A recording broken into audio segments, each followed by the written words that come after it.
뇌와 마음 이야기 합본 1923 19. 뇌는 변명하기 바쁘다. 자아와 신뢰의 경계에서 로저 스페리는 인간의 뇌가 합리적 판단을 내리기보다는 이미 내린 선택을 정당화하고 합리화하는 경향이 있다고 주장했다. 즉, 뇌는 세상을 객관적으로 인식하는 기계가 아니라 자신이 선택한 행동을 방어하기 위해 변명을 만들어내는 장치라는 것이다.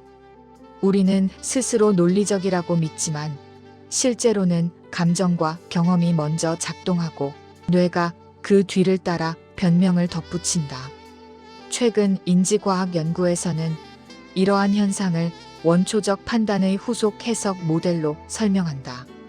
fMRI 실험에서 뇌섬엽과 전전두엽은 감정적 선택 뒤에 합리적 서사를 붙이는 기능을 하며 이를 통해 사람은 자신이 이미 내린 선택을 마치 합리적 판단인 양 경험하게 된다.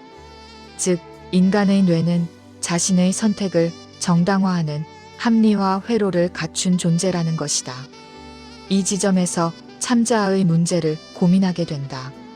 불교의 견성, 힌두교의 아트만, 기독교의 성령과 같은 개념은 변하지 않는 참됨을 뜻한다.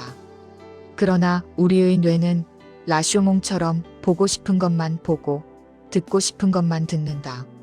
과학은 이를 선택적 지각의 필터링이라 부르며 실제를 그대로 보는 것이 아니라 나에게 유리한 방식으로 재구성된 세계를 경험하게 된다고 말한다.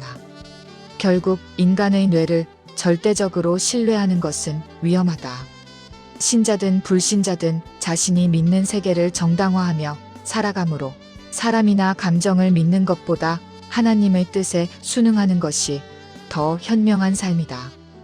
인간은 믿음의 대상이 아니라 사랑하고 기다려 주어야 할 연약한 존재라는 사실을 이해할 때 뇌의 변명과 한계를 마주하면서도 삶의 균형과 영혼의 지성소를 지킬 수 있다. 뇌는 종종 우리를 속인다. 그러나 그 한계를 인식하고 겸손과 신뢰를 배우는 순간 우리는 뇌의 변명 속에서도 자유와 은혜를 체험할 수 있다. 판단보다 사랑과 순종이 먼저일 때 영혼은 조용히 열리고 인간의 불완전함 속에서도 신의 섭리를 깨닫는다. 하나님의 비밀 설계인 뇌와 마음 그리고 참자아의 통합을 이루다. 티머시 제닝스의 하나님의 비밀 설계란 3부작은 뇌, 마음, 생각으로 구성된 것으로 단순한 신학적 논증이 아니라 신경학적 접근으로 인간의 뇌와 마음, 생각에 대한 하나님의 설계를 탐구한 3부작이다. 뇌와 신경과학을 통해 본 현실 인식과 마음의 균형, 그리고 성경적 신앙적 통찰이 결합된 실제적 해석은 매우 흥미롭다.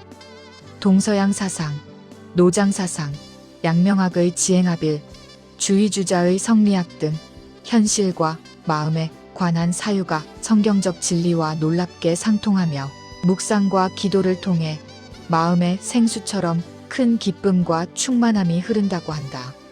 성경 본문을 지적으로 이해하고 마음으로 동의하며 되뇌이는 과정 속에서 성령님의 깨달음과 삶의 의지를 경험하게 된다. 반면 우파니샤드의 바야나, 명상이나 불교적 참선의 황홀 경험은 일시적 황홀경을 제공하지만 현실과 삶의 일치에서는 한계를 드러낸다.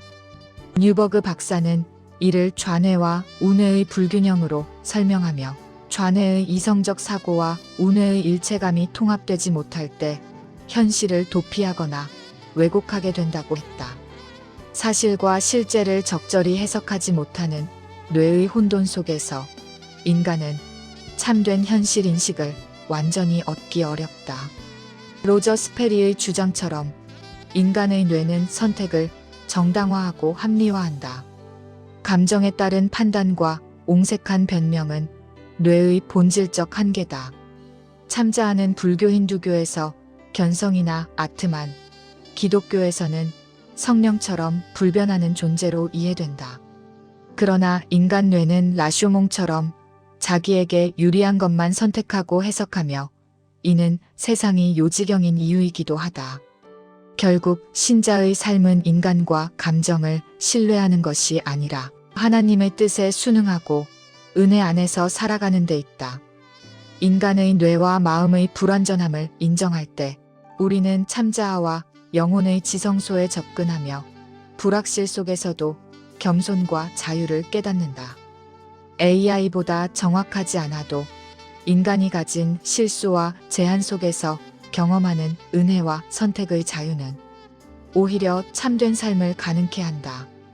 영혼의 좌소인 뇌 의식이란 신비의 설계를 열다. 인간은 고대로부터 영혼의 좌소를 탐구해왔다.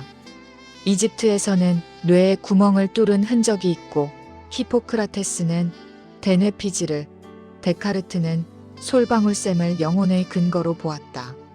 오늘날은 MRI, PET 같은 뇌 영상 기술을 통해 뇌의 뇌관과 변연계의 활동을 세밀하게 관찰할 수 있다. REM 수면 상태의 뇌파가 깨어있는 의식과 겹치는 현상은 임사체험의 신경생리적 가능성을 열어준다. 윌리엄 제임스의 신비체험 4단계 이론에서 그는 신비 경험이 언어나 논리로는 형용할 수 없고 직관적이며 의지보다 더 큰 힘에 사로잡힌 강렬함이 동반된다고 보았다. 이러한 임사체험은 놀랍도록 일치하며 뇌과학은 이를 점점 더 실증적으로 뒷받침한다. 최근의 뇌파 연구에 따르면 임사체험을 회상할 때의 기억은 단순한 상상이 아니라 실제 에피소드 기억과 유사한 뉴런 패턴을 보인다. 뇌의 전두엽과 측두엽 구조가 신비 경험과 깊이 연결되어 있어 신비 체험이 단순한 환각이 아니라 뇌 안에 실제 기반이 있는 현상일 수 있다. 진화론적 관점에서도 흥미로운 제안이 있다. 일부 연구는 깊은 후두엽의 저주파 리듬이 다양한 종에서 보존된 탈실체 메커니즘과 연결되어 있으며 이는 인간의 임사 경험 또한 진화적으로 유래했을 가능성을 시사한다. 이 모델은 스트레스나 위기 상황에서 REM, 수면 침입이 일어나는 이원적 각성 상태와 결합되어 신비 체험의 생물학적 토대를 구성할 수 있다. 기독교 세계관적 관점에서 이러한 신경생리학적 메커니즘은 우연의 산물이 아니라 하나님의 비밀 설계의 결과로 본다. 뇌의 구조와 기능은 단순한 기계적 반응이 아니라 영혼과 의식이 만나는 다리로 설계되었다. 인간은 자신의 존재 한계를 뇌를 통해 마주하고 동시에 초월을 경험할 수 있는 독특한 존재다. 생과 사의 경계에서 경험하는 강렬한 의식은 단순한 뇌의 활동을 넘어 영혼을 향한 하나님의 부르심을 보여주는 신비의 문이다. 결국 영혼의 좌소를 찾는 여정은 과학과 신앙이 함께 존재의 근원을 묻는 신비의 영역이다. 뇌와 마음은 그 신비 속에서 경외와 겸손, 믿음을 깨닫게 한다. 신지학과 인지심리학, 그리고 인간 존재를 탐구하다. 어릴 적 품었던 어렴풋한 의문들이 최근 뇌와 인지심리학을 통해 하나둘 배워가고 있다. 그 석학들의 연구서를 보면서도 사실상 제대로 아는 것은 거의 없다. 인간 존재와 사고를 비롯해 영혼의 자리라는 문제는 고대로부터 철학과 신학이 씨름해 온 근본 문제이니 내가 안다 한들 뭘 알겠는가 말이다. 사물과 사고가 진료와 형상으로 나뉜다는 철학적 탐구처럼 인간의 의식과 뇌의 작용, 신비적 체험과 임사체험은 오묘하게 얽혀 있다. 우주 물리학에서 밝혀지는 사실들이 종종 가설로 남고 새로운 발견으로 바뀌듯이 인간 이해 역시 항상 미지의 영역 속에 놓여 있다. 신지학은 인간과 우주, 영혼과 정신의 상호작용을 탐구하며 인지심리학과 만나 신경과학적 실험으로 뇌의 작용을 해석한다. 그러나 이러한 설명조차 인간 내재적 경험의 깊이와 신앙적 직관을 완전히 담아내기에는 부족하다. 인간은 하나님께서 창조하신 존재로서 자신의 한계 속에서 초월을 갈망한다. 그러나 뇌는 감각과 경험을 기반으로 세상을 재구성하며 때로는 신비적 체험마저도 해석하려 한다.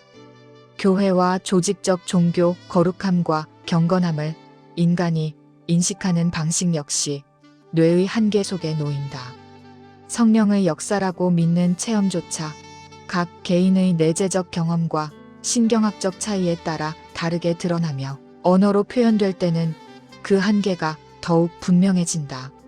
그럼에도 불구하고 인간은 믿음을 통해 현실과 초월을 연결한다.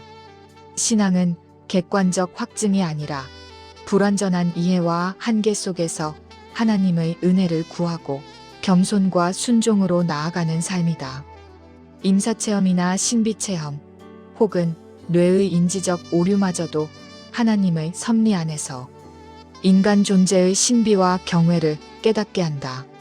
신지학과 인지심리학, 현대신경과학의 통찰은 이러한 체험을 해석할 도구를 제공하지만 신앙적 진리는 여전히 과학적 실증 너머에 존재한다. 결국 뇌와 마음, 인지와 신비 경험과 신앙의 경계에서 인간은 자신을 성찰하며 하나님께로 향하게 된다. 이해와 체험의 불완전함 속에서도 믿음과 경외, 그 겸손은 더 크신 하나님의 뜻을 깨닫도록 인도하시기 때문이다. 뇌와 과학, 철학과 종교의 지속적 탐구에 답하다. 인간의 뇌 약 1.5kg의 유기체가 만들어낸 과학은 세계를 이해하는 강력한 도구다. 그 합리성과 객관성은 때로 전통 철학이나 종교가 탐구해온 영역을 새롭게 조명하거나 보완한다.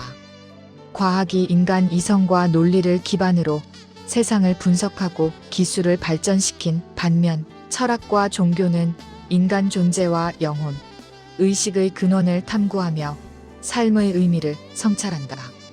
뇌과학과 인지심리학은 이러한 근본적 질문에 실증적 접근을 제공하지만 인간의 내적 체험과 초월적 직관의 깊이를 온전히 담아내지는 못한다.